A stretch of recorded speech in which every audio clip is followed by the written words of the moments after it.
नमस्कार प्रिय विद्यार्थियों, मैं भूप सिंह पूनिया और आप देख रहे हैं सारांश हिंदी क्लासेस।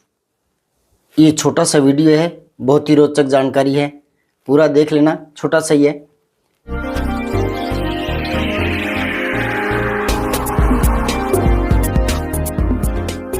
बिना परिभाषा रटे सरल उदाहरणों से हिंदी व्याकरण।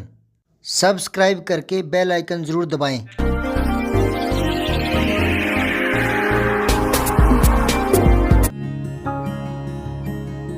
एक बच्चे ने विद्यार्थी ने कमेंट किया था और पूछा था कि घंटा में आधा आ जाता है, ये बिंदी का आधा ये बदल जाता है, तो फिर संयम इसमें क्या बदलेगा। तो उसको मैं बताना चाह रहा हूँ कि आपने इस नियम को थोड़ा उल्टा करके समझ लिया। जैसे ये देखो, संगम, कुंजी, घंटा, तंतु, संप्रभु। तो मैंने ये कहा था ये जो पंचम वर्ण है ना, इनको अनुस्वार में बदलने का नियम बनाया था। ठीक है, इस तरह से।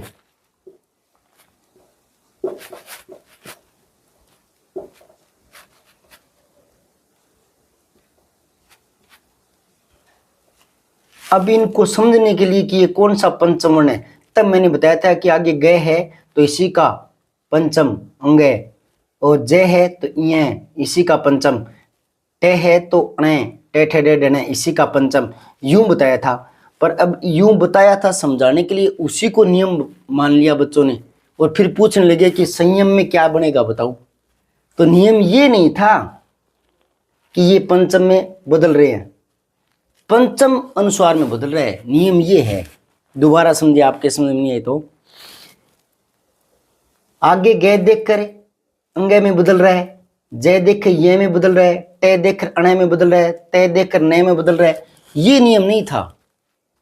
नियम ये था कि इन सब में एक रूपता लाने के लिए डॉक्टर श्याम सुंदर दास ने अनुस्वार के प्रचलन का नियम बनाया था, ताकि ये विविधता खत्म हो जाए, हिंदी लिखने में आसान हो जाए, टंकण में आसान हो जाए, छपाई में, लिखने में। समझ गए क्या?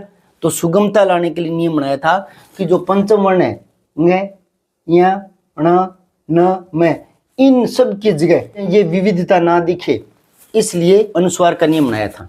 समझ गए? यूं नहीं कि अनुस्वार उन अक्षरों में बदल रहा है, उन अक्षरों को अनुस्वार में बदलने का नियम बनाया था, यूं था। तो आपका प्रश्न तो वैसे ही निराधार हो जाता है। इस नियम में उन शब्दों को छूट दे दी गई जिनमें विसंगतियां पैदा हो सकती है। जैसे आप संयम में, संशय में, अंश में, इनको किसी भी पंचम वर्ण में नहीं बदल सकते। हालांकि ये तो नियम नहीं है कि बिंदी पंचम में बदल रही है, पंचम को बिंदी में बदला गया था।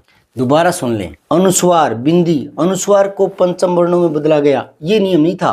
पंचम वर्णों को अनुस्वार में बदला गया था, तो यहाँ वो नियम लागू ही नहीं हो रहा। ठीक है ना? तो ऐसे शब्दों को ऐसे ही यूं ही रखा गया। ठीक है, एक वो जो पंचम वर्ण में सेम आते हैं, ठीक है, जैसे अन्न, तो इसको अगर बिंदी लगाएंगे तो गलत हो जाएगा ना, उन्हें यहाँ अगर बिंदी लगाएंगे तो गलत हो जाएगा ना अनुस्वार लगाने से। तो ऐसे शब्दों को छोड़ दिया गया था।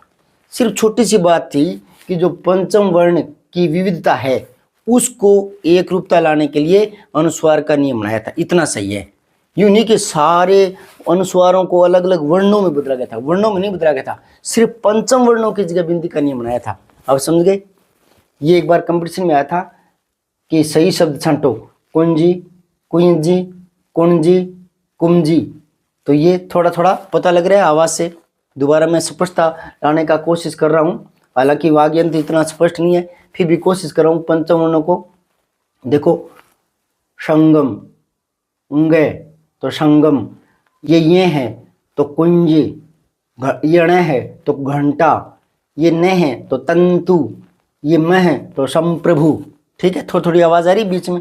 पूरे शब्द को देखोगे तो इनकी आवाज पकड़ में नहीं आएगी, सिर्फ इन्हीं पर गौर करेंगे तो समझ आएगा। यहां देखो, इसको न की आवाज निकालूंगा तो कुंजी, ये इसकी ये तो कुंजी, ये सही है, और ये अणे तो कुंजी, ये नहीं है, ये मैं की कुंजी, कुंजी, अलग अलग आवाज आ रही ना।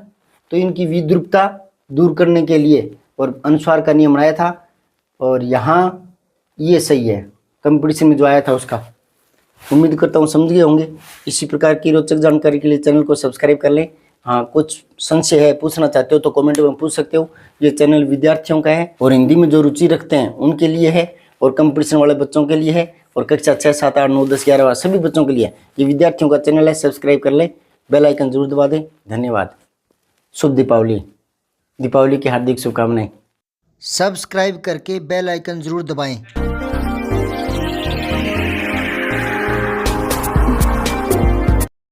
जय हिंद, विजय हिंदी।